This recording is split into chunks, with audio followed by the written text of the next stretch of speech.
the worst Prime Minister in Australia's history, and I'll prove it to you. Watch this. Erin have benefited from the Housing Australia Future Fund. They live just up the road here. Frankly, we know that the Australian dream of owning your own home was becoming more and more difficult.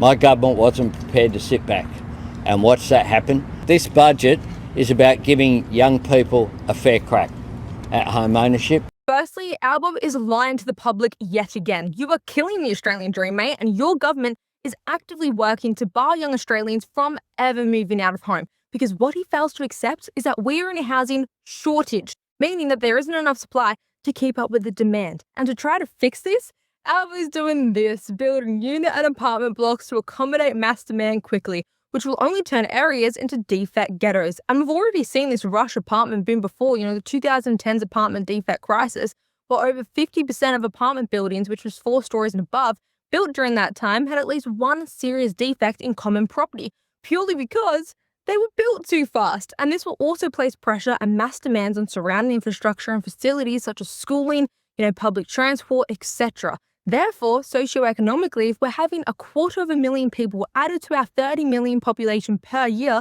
social amenities just simply won't keep up.